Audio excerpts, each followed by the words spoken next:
In the autumn of 1798, 17 travelers mysteriously vanished along a 20-mile stretch of wilderness road in southeastern Kentucky. All that remained were abandoned horses and scattered belongings, offering no clue to their fate. The most unsettling part of these disappearances was the local authorities' decision to bury all records of the investigation. For over 200 years, the truth about the Hardin family farm stayed hidden in sealed court documents until a county clerk's discovery in 1987 exposed a chilling tale of organized murder on the early American frontier. The Hardin family's operations were concealed under the guise of Christian charity, allowing them to carry out killings undetected for 8 years. The case would eventually become known as Kentucky's first House of Horrors.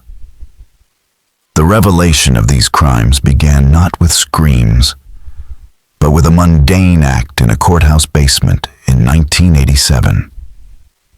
Southeastern Kentucky, where the mystery unfolded, was a land on the edge of civilization, a place where thousands traveled westward along treacherous paths, lured by the promise of prosperity. The wilderness road cut by Daniel Boone stretched through unforgiving terrain, becoming a primary route for settlers. Small communities dotted this rugged landscape, offering vital support to travelers. Millfield, a small settlement, sat at a critical bend in the road. Established in 1794 by Virginia Baptists, it was a place where strict moral codes ruled and community life revolved around the Hendricks General Store run by a former militiaman and the Cumberland Inn operated by the widow, Martha Crane. Millfield's spiritual heart was the New Jerusalem Baptist Church, led by Reverend Ephraim Cole. The Hardin family arrived in 1791, claiming to be survivors of Indian raids. They quickly became pillars of Millfield, with Ezekiel Hardin, a powerful man both physically and in spirit, assisting Reverend Cole and organizing charitable efforts. His wife Temperance, a knowledgeable healer, became the community's unofficial physician. Their children Caleb and Josiah embodied frontier virtues, with Caleb working tirelessly on the family farm and Josiah serving as the town's unofficial schoolmaster.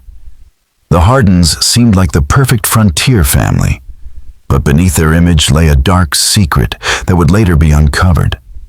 At 22, Mercy was one of the county's most admired young women, known for her beauty and sweet nature, making her popular with both men and women. The Hardin family farm, sprawling across 400 acres of fertile land along Bee Creek, was situated 3 miles south of town. Though the land had drained nearly all of Ezekiel's savings, the investment proved worthwhile. The rich soil yielded abundant crops of corn and tobacco, while the creek supplied water for livestock and powered a small grist mill for the community.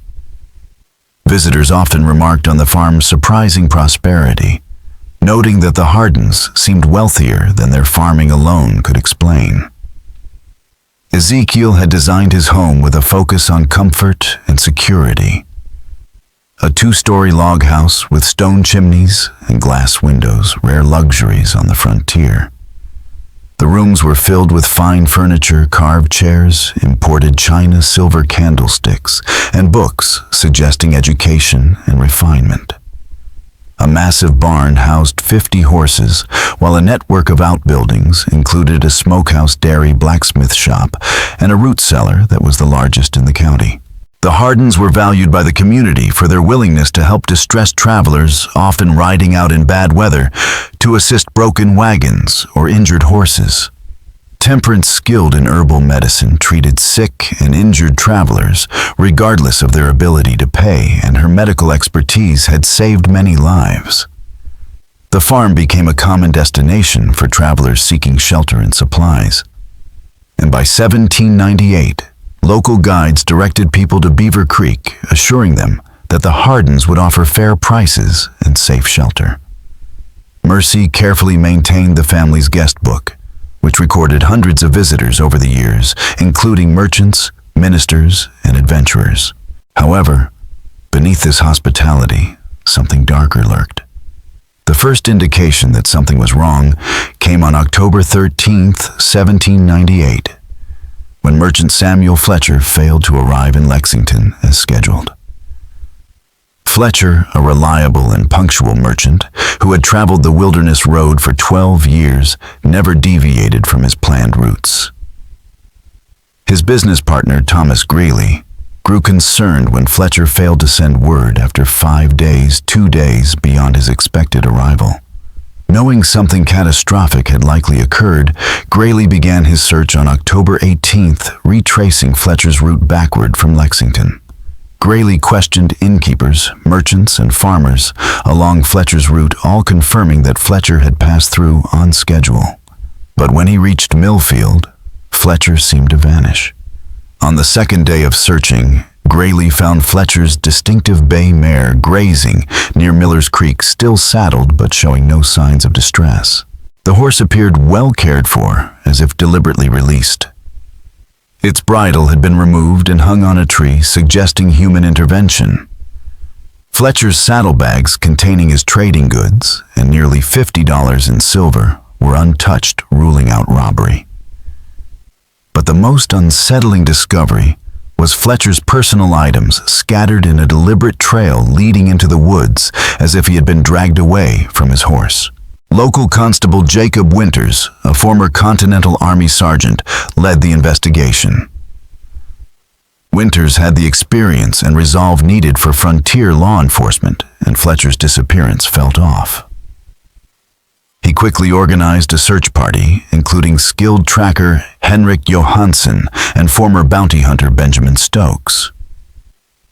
The trail they followed led unmistakably toward the Hardin farm, marked by torn fabric and drops of what looked like blood.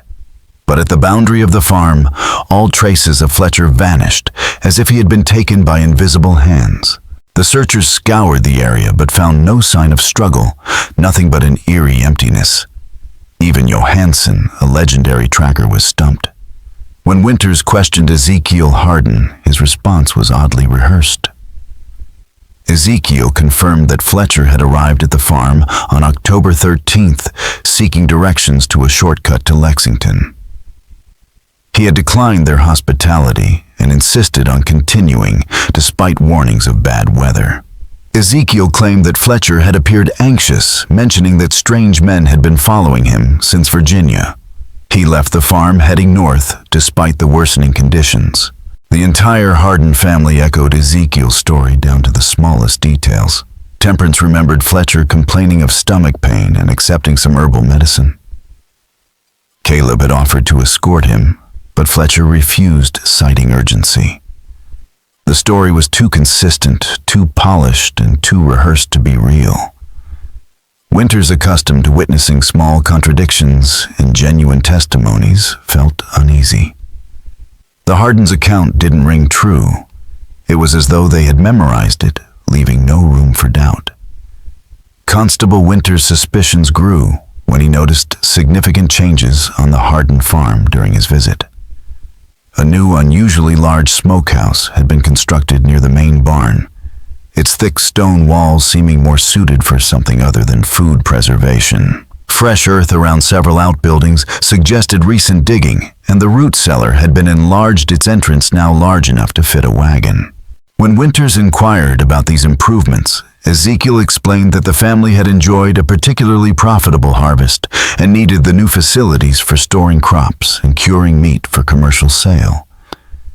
His explanation seemed reasonable, but Ezekiel's careful manner raised Winters' concerns. The family's usual warmth seemed forced, with Temperance's hands shaking slightly as she served coffee and Mercy glancing toward her father for approval after every word. Caleb and Josiah, usually confident, seemed unnervingly subdued. Despite his suspicions, Winters had no concrete evidence of wrongdoing, and Fletcher's disappearance was officially deemed a probable robbery or Indian attack. Fletcher's horse was sold at auction to cover his debts, and soon he was forgotten. His case added to the growing list of frontier casualties. However, Fletcher's disappearance was just the start. Over the next 8 months, more travelers vanished along the same stretch of road, creating a climate of fear that stretched for miles around Millfield. The victims came from all walks of life: solitary merchants, small families, and even armed parties traveling together. The one thing they all had in common was that each had either passed through or inquired about directions to the Hardin farm before disappearing. Dr. Marcus Cromwell, a 43-year-old physician, was the next to vanish in November 1798 while traveling from Richmond to Louisville. Cromwell had been carrying his entire medical practice books, instruments, and supplies worth over $300. His overturned wagon was found near Devil's Fork, 3 miles from the Hardin farm, with its contents scattered but apparently untouched. While local authorities initially assumed Cromwell had been thrown from his wagon and wandered into the wilderness, the discovery of his missing medical bag, containing valuable surgical tools, including a bone saw and amputation kit, suggested otherwise. No wild animal would have taken medical supplies, and ordinary thieves would have been more interested in the coins and trade goods left at the crash site. In December, the Henley family vanished during one of the worst blizzards in memory. Jonathan Henley, his wife Elizabeth, and their 2 young children had become stranded in a snowdrift just half a mile from the Hardin farm. According to Ezekiel, the family never reached his property, likely succumbing to the storm and freezing to death in the wilderness. Despite extensive searches after the weather cleared, no bodies were found. A week later, the Henleys' wagon was discovered pulled from the snowdrift and abandoned beside the road. It had been cleaned of snow and searched thoroughly. Strangely, the family's clothing and personal items were missing, but their food supplies and tools remained untouched.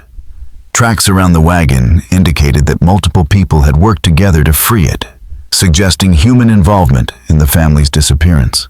In January, Reverend Nathan Cross disappeared. A seasoned preacher who had endured many dangers on the frontier cross was traveling with donations for a church in Frankfurt when he vanished. His horse was found 3 days later, still carrying nearly $200 in church donations, which ruled out robbery. Local authorities speculated that Cross might have suffered a heart attack or stroke, though no body was found and no signs of struggle were discovered. As with the other disappearances, abandoned horses were found grazing or tied to trees with scattered personal belongings, suggesting a sudden violent event. The trail always led toward the Hardin farm, but the family maintained plausible explanations. They had seen the travelers, but only briefly and from a distance. Each victim was warned of dangers, yet continued their journey despite the Hardins' advice. Some travelers had even declined offers of shelter or escort. Constable Winters found himself growing more frustrated with each new disappearance. The Hardins were beloved in the community, known for their charity and Christian values. Ezekiel's sermons drew crowds, and Temperance's medical expertise had earned her near-saintly reverence. Accusing such respected individuals without undeniable proof would be professional suicide. Winters knew the consequences of baseless accusations. Lawmen who made unfounded claims found themselves ostracized, unemployed, or worse. The frontier was a place of tight-knit relationships, and attacking the wrong family could ruin a man's life far more effectively than any legal consequence. The Hardins' explanations were always convenient, but entirely believable, given the dangers of frontier life. The wilderness road was fraught with bandits, hostile Indians, and natural hazards that claimed lives regularly. It wasn't uncommon for travelers to disappear, and many did so under circumstances far less mysterious than those surrounding the Hardin farm. However, the sheer number of disappearances in such a small area raised suspicions. Too many people vanished too close together, all last seen near the Hardin property. Yet in a world where evidence was crucial, proof seemed to evaporate whenever investigators approached the Hardin farm. The family was cooperative, willingly allowing searches of their property and answering questions with apparent openness. They even provided volunteers for search parties, their enthusiasm almost mocking the constable as his frustrations mounted. But the first crack in their facade came from an unexpected source: 9-year-old Timothy Voran, a curious and imaginative boy from a nearby homestead. In March 1799, Timothy approached Constable Winters with a chilling story. He claimed to have heard screams coming from the direction of the Hardin farm, screams of someone in mortal terror, full of pain and distress. The screams were recurring, heard at night during the darkest hours, often accompanied by sounds like rhythmic hammering or chanting. Timothy described hearing these sounds at least 5 times over the winter, and when pressed, he could recall the exact dates which coincided with the disappearances of several travelers. This correlation was too precise to ignore, and it prompted Winters to dig deeper. He discreetly interviewed neighbors who lived near the Hardin farm, uncovering a disturbing pattern of inconsistencies. Sarah Mitchell, whose farm bordered the Hardin property, recalled seeing unusual activity: late-at-night lanterns moving between buildings, sounds of digging and construction that continued into the early morning hours. When she questioned Temperance Hardin, she was told that the family was working on their root cellar. But Sarah now realized the digging had continued far longer than necessary, and there was no evidence of the massive excavations that such work would have produced. Henrik Johansson, a skilled tracker, reported finding animal bones scattered along the fence line. But these were not ordinary butchered remains. Some bones showed signs of deliberate processing, including tool marks and evidence of boiling, suggesting the bones were intentionally broken down. When Johansson confronted Ezekiel, the patriarch offered an explanation involving wild animals and the disposal of diseased livestock. But Johansson's trained eye saw through it. The bones were too clean, too processed to have been naturally disposed of. Other neighbors reported changes in the Hardins' behavior. The children, once friendly, had become withdrawn and secretive, while Mercy Hardin, once a vibrant young woman, now appeared haggard and withdrawn, avoiding social gatherings. Ezekiel's sermons, once filled with messages of divine love, had taken on a darker tone, focusing on judgment and wrath. Several churchgoers had expressed concern about the increasingly violent imagery in his preaching. Winters' investigation also revealed gaps in the Hardin family's backstory. They had claimed to be refugees from Indian raids in Virginia, but no records of such events could be found. Their arrival in Kentucky seemed to mark the beginning of their history, with no prior documentation letters or personal records to substantiate their story. They had arrived with substantial financial resources, despite supposedly losing everything to raids. The investigation received an unexpected boost in April 1799, when Isaac Brewster, a traveling peddler, arrived in Millfield with startling news. Brewster, known for his knowledge of the frontier, revealed that in eastern Tennessee a series of disappearances had plagued the Holston River Valley between 1789 and 1791. According to local stories, at least 15 travelers had vanished near a prosperous farm run by a family named Harper, strikingly similar to the Hardin story. This revelation linked the Hardins to a troubling history of disappearances, pushing Winters closer to the truth. The revelations about the Harper family were shocking and deeply unsettling. Zachariah Harper, his wife Prudence, and their 3 adult children had been implicated in a string of disappearances along the Holston River Valley in Tennessee, eerily similar to the cases Winters was investigating in Kentucky. Travelers who headed toward the Harper farm would vanish, leaving behind only scattered belongings and abandoned horses. Local authorities had suspected the family but had been unable to gather enough evidence. What made the story even more chilling was that the Harpers had disappeared in 1791, shortly after suspicions about their involvement in the disappearances began to mount. Their farm had been abandoned in haste with signs of deliberate destruction such as burned buildings and filled wells. Upon investigation, authorities discovered dozens of shallow graves in the surrounding woods, containing the remains of both animals and humans, with personal effects of missing travelers.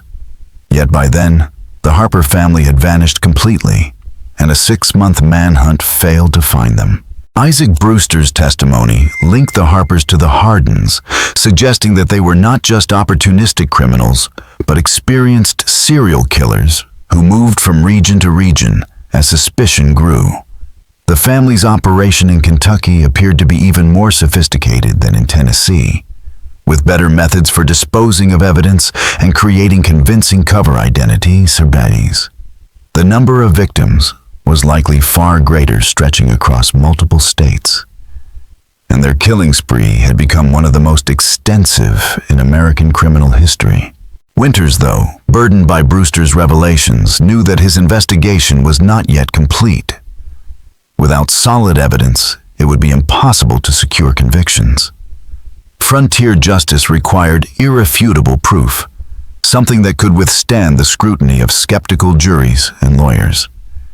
The breakthrough came from an unexpected source, Mercy Harden. On the night of May 22, 1799, Mercy appeared at Winter's cabin, terrified and distraught. In a tearful confession over the next few hours, she revealed the horrifying truth. The Harden family had been systematically murdering travelers for over 8 years, starting shortly after their arrival in Kentucky. What made the murders so chilling was the methodical, almost ritualistic approach the family had adopted. Ezekiel Harden had convinced the family they were carrying out divine justice by eliminating unworthy souls traveling the frontier roads. The murders were not random, but carefully planned executions driven by Ezekiel's twisted sense of justice and the family's increasing material needs. The process began with Ezekiel evaluating potential victims, assessing their moral character through seemingly innocent conversations. Wealthy travelers were condemned for greed, educated individuals for pride, and families with children for recklessly endangering innocent lives.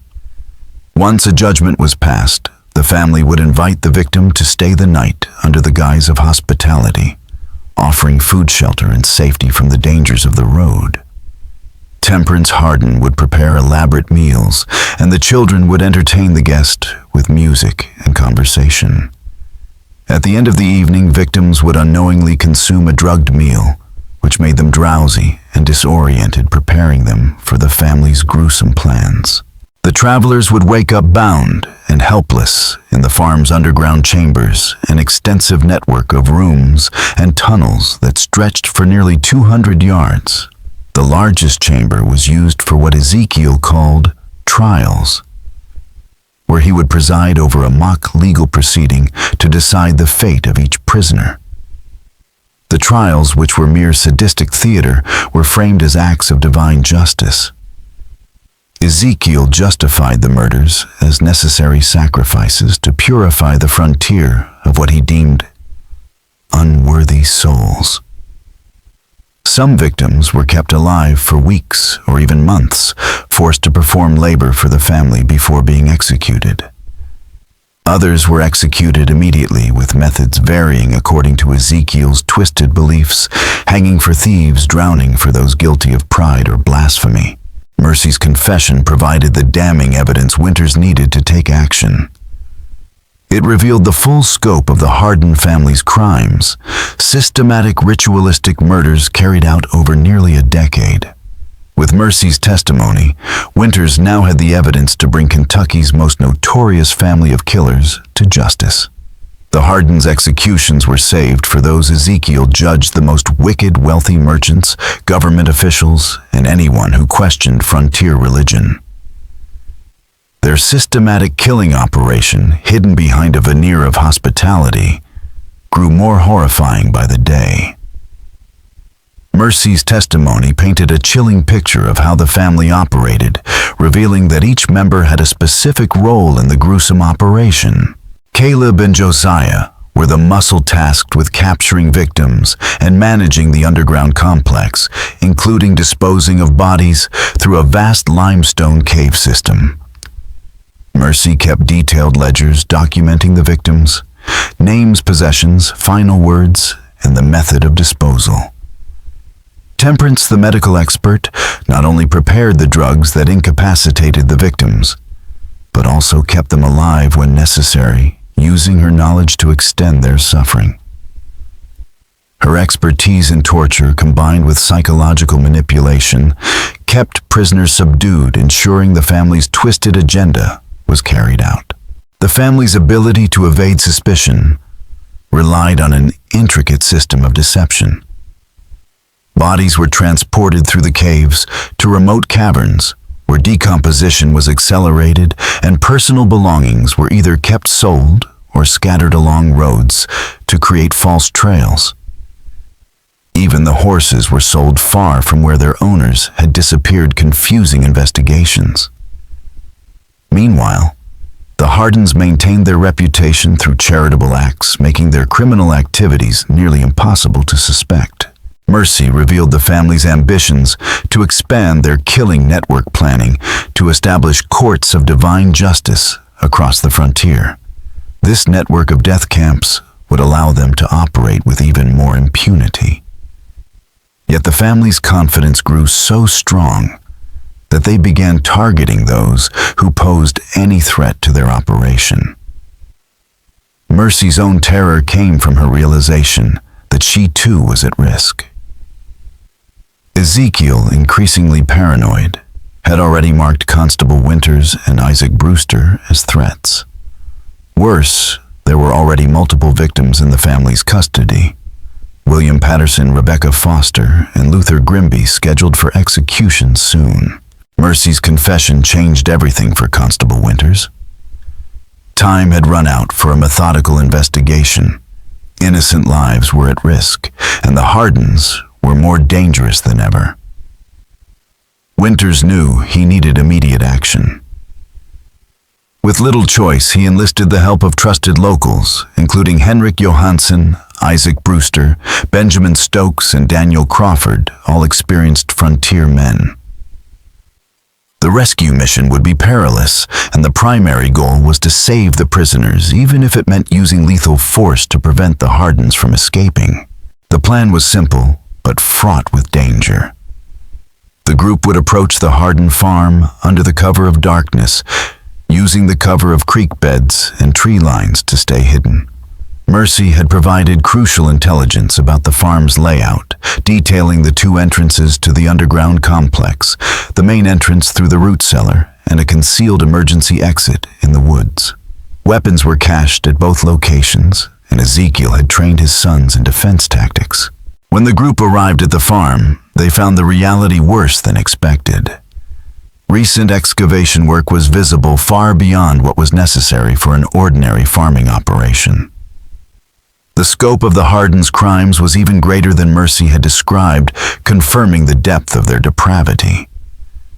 With every step, Winters and his team knew they were risking their lives and the lives of the prisoners. Yet they pressed on, hoping they could still stop the family's reign of terror before it was too late. The Hardens had clearly prepared for a confrontation, but nothing could have fully prepared them for the surprise attack that came on the night of May 23, 1799. As Winters and his team approached the property, the eerie signs of the family's gruesome operations were impossible to ignore. Piles of earth and stone littered the grounds, and the air was thick with the scent of lime and decay. Despite the outward normalcy of the main house, with its glowing windows and smoke rising from the chimneys, the sounds emanating from the ground sent chills down their spines. Muffled voices, distant screams, and the rhythmic clang of metal against stone suggested the underground chambers were still in use, preparing new horrors. At 2:00 a.m., the rescue mission began. Winters and Johansson moved toward the main entrance of the underground complex, while Stokes and Crawford took positions to block the emergency exit. Brewster stayed with the horses, ready to provide cover if needed. The root cellar entrance, though, turned out to be far more than just a simple storage space. It was a well-constructed fortification. The Hardins had anticipated this kind of assault, creating a network of defensive positions to fend off attackers. Yet their greatest mistake was underestimating the raiders' ability to surprise them. As Winters and Johansson descended into the underground complex, they found Ezekiel and his sons too engrossed in their macabre preparations to mount a defense. The rescue of the prisoners, though harrowing, was easier than anticipated. They found William Patterson weak and malnourished, but alive, chained in a stone cell too small for him to stand. Rebecca Foster was in even worse condition, bearing the marks of Temperance's brutal methods to break her spirit. Luther Grimby, too, was barely conscious, his body and mind shattered by the family's cruelty. But the horrors didn't end with the prisoners. Deeper into the cave system, the raiders uncovered the full scope of the Hardins' crimes. The chambers were filled with human remains, bones, clothing, and personal belongings scattered across multiple rooms, a grim record of nearly a decade of systematic murders. The evidence was chilling, as if the caves themselves held the echoes of the victims' suffering. The most damning discovery came in what Ezekiel had called his courtroom. The chamber contained not just a makeshift judge's bench and twisted religious symbols, but also trophies taken from the victims, scalps, jewelry, weapons, all displayed like trophies of war. This gruesome collection painted a picture of a family driven by sadistic pride, treating murder as both a duty and a sport. And perhaps the most horrifying evidence of all were the detailed records Mercy had kept her handwriting, filling notebooks with the names, descriptions, and final possessions of 67 victims over 8 years. These notebooks, meticulously organized like a merchant's ledger, were a chilling catalog of a killing spree that spanned multiple states and represented one of the most extensive series of murders in American history. The magnitude of what they uncovered that night was beyond anything Winters had ever imagined. What had begun as a series of disappearances now revealed itself as the work of a family that had perfected the art of murder, driven by delusion, pride, and a twisted sense of divine justice. With the evidence in hand, Winters knew the Hardins' reign of terror was finally coming to an end. The capture of the Hardin family was swift but violent. Ezekiel and his sons fought fiercely, attempting to escape rather than face the justice they had denied their victims. Ezekiel, far from surprised, launched into a rambling sermon about divine judgment and the righteousness of his mission as gunfire echoed through the underground chambers. Caleb and Josiah, desperate and determined, used their intimate knowledge of the cave system to launch attacks from concealed positions, turning the complex into a series of deadly killing zones. The battle lasted nearly an hour, with the raiders forced to advance cautiously, facing resistance at every turn. The end came when Temperance, trapped above in the main house, attempted to destroy evidence by setting fire to the building. The flames spread quickly, threatening to collapse the entrance to the underground complex, which would trap everyone inside. Faced with the prospect of burning alive or surrendering, the remaining Hardins laid down their weapons. Only Mercy, already condemned by her own confession, surrendered willingly. She was found kneeling in prayer, resigned to whatever judgment awaited her. Her cooperation had not been born out of moral awakening, but out of fear that her father's growing paranoia would eventually lead to her execution. The capture of the Hardin family sent shockwaves through Kentucky and beyond as the truth about one of the most respected families in the region was revealed. They had been systematically murdering travelers for nearly a decade. The aftermath of the raid uncovered more evidence than even the raiders had anticipated. The cave system beneath the Hardin farm was far more extensive than anyone had imagined, spanning nearly 2 miles of modified limestone caverns. The complex was a grim house of horrors, housing dozens of prisoners at a time and serving as the site of unspeakable crimes. In addition to the 67 victims documented in Mercy's ledgers, searchers discovered more personal effects and human remains that suggested the death toll was much higher. Children's clothing and toys were found among the evidence indicating that entire families, not just solitary travelers, had been murdered. The Henley family, who had vanished during the December blizzard, were found to have been held in the complex for over a week before their execution. Their young children, aged 6 and 8, were kept alive for several days before being killed and disposed of in the deepest parts of the cave system. The trial of the Hardin family began in late June 1799 and lasted nearly a month, drawing crowds from all over Kentucky and the surrounding territories. The courthouse in Lexington was packed daily with victims' relatives, curious onlookers, and legal experts, all aware that this case was unprecedented in American criminal history. The evidence was so disturbing that Judge Samuel Whitmore ordered portions of the testimony sealed from the public. The trial would become one of the darkest chapters in American legal history, and the horrific scope of the Hardin's crimes would leave an indelible mark on the frontier. Ezekiel Hardin's behavior during the trial shocked even the most seasoned legal observers. Instead of expressing remorse or attempting to minimize his family's crimes, he seized the opportunity to deliver long-winded sermons about divine justice, claiming every murder had been sanctioned by God. He presented himself and his family as chosen instruments of divine wrath, tasked with ridding the frontier of sinners and maintaining the moral order of Christian civilization. The wealth and goods taken from the victims, he argued, were not theft, but a righteous compensation for their holy mission.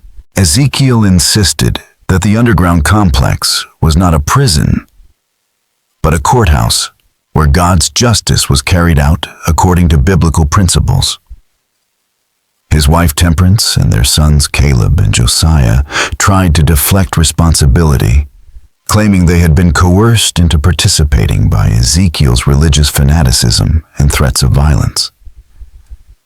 Temperance argued that her medical skills had been used against her will to sustain the prisoners, while Caleb and Josiah testified that they had been convinced by their father that they were fighting a holy war against evil forces threatening their community. However, the overwhelming evidence contradicted their claims. Mercy's detailed records, including handwriting from different family members, showed that all of them had willingly participated in the murders. Personal items found in their rooms, including trophies taken from victims, indicated that the killings provided them with psychological satisfaction, not just material gain. Only Mercy expressed genuine remorse for her role in the crimes. But even her testimony was motivated more by fear than a moral awakening. She provided crucial details about the family's methods and helped identify many victims, earning some degree of mercy from the prosecution, though she still faced severe punishment. Judge Samuel Whitmore handed down sentences swiftly and decisively, reflecting the gravity of the crimes. Ezekiel, Temperance, Caleb, and Josiah were sentenced to death by hanging, with the execution scheduled for August 15, 1799, exactly 1 year after Samuel Fletcher's disappearance had set off the investigation. Mercy was sentenced to life imprisonment due to her cooperation youth at the time of the crimes and role in bringing the family to justice. She would serve her sentence at the Kentucky State Penitentiary, one of the longest-serving prisoners in its history. The executions attracted the largest crowd in Kentucky's history to that point, with over 4,000 people from the region gathering to witness the end of the infamous Hardin family. Vendors lined the streets selling food and drink as the event took on a carnival-like atmosphere. Ezekiel remained defiant to the end, delivering a final sermon in which he cursed the community, predicting that God would punish Kentucky for executing his chosen servants, and that the frontier would be overrun by the very sinners his family had tried to eliminate. Temperance, Caleb, and Josiah died in silence, bringing a grim closure to one of the darkest chapters in early American criminal history. After the executions, The Hardin farm was burned to the ground, with every building reduced to ash. The fire symbolized the community's desire to erase the remnants of the family's reign of terror, providing a ritualistic sense of closure for those who had suffered through their horrors.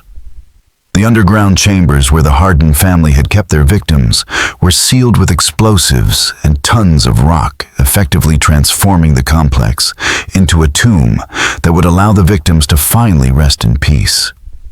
Local authorities, shaken by the scale of the family's crimes, declared the land cursed and forbade any future construction on the site.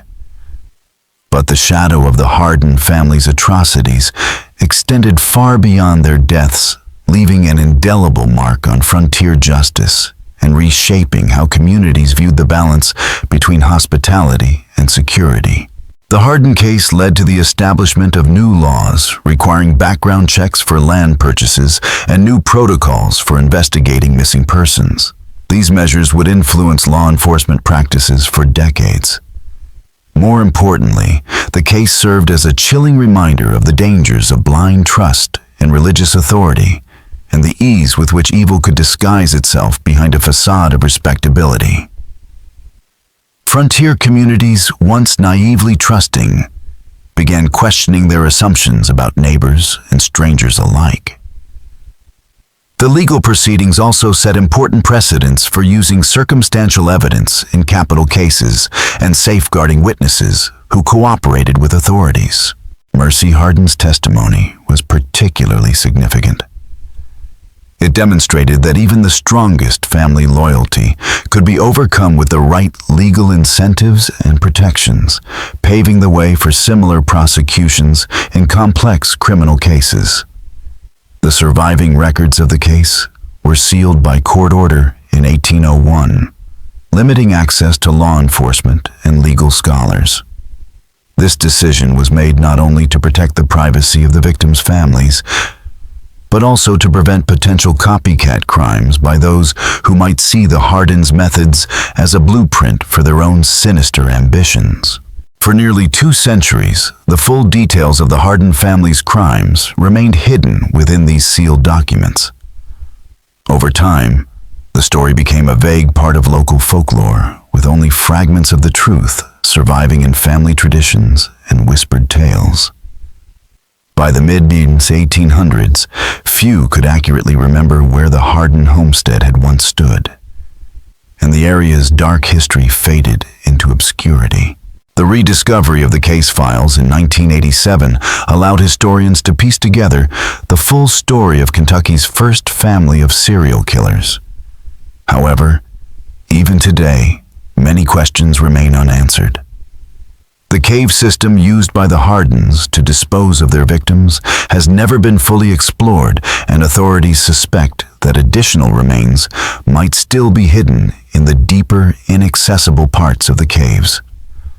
Although modern forensic techniques could potentially reveal more about the family's crimes, excavating the sealed caverns would be a difficult and costly endeavor.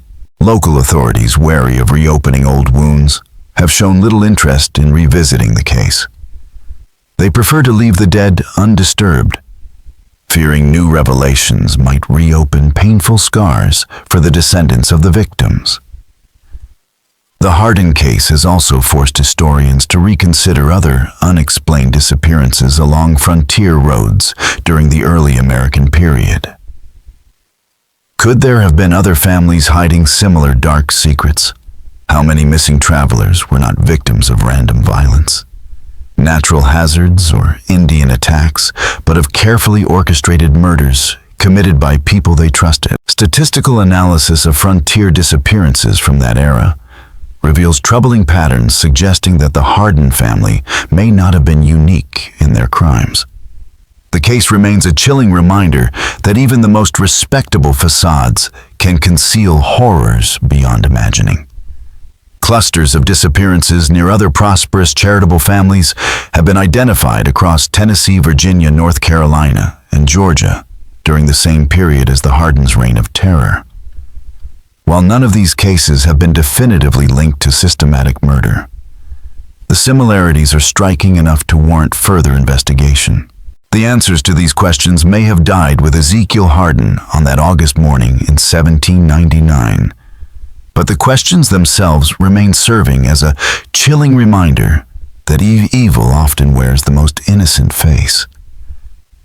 Some of the greatest horrors in human history have been committed by those who truly believed they were doing God's work. The frontier period of American expansion created countless opportunities for such twisted individuals to operate without fear of discovery or justice. The Hardin case also highlights the vulnerability of isolated communities that placed reputation above evidence and trust above vigilance. The family's success did not only rely on their criminal ingenuity, but also on their neighbors' willingness to dismiss uncomfortable truths in favor of maintaining social harmony. The price of that willful blindness was measured in human lives. This mystery reveals that frontier justice in early America was far more complex and disturbing than traditional histories have often acknowledged. As settlers moved westward, they were not only building new lives, but also unknowingly creating hunting grounds for predators who knew how to exploit the trust and desperation of vulnerable travelers. What do you think of this story? Do you believe everything was revealed about the Hardin family's crimes? Or might there be darker secrets still buried beneath Kentucky's soil? Could similar families have operated in other frontier regions without ever being discovered? Share your theories and leave your comments below. If you enjoyed this tale and want more horror stories like this, subscribe, hit the notification bell, and share with someone who loves mysteries. See you in the next video.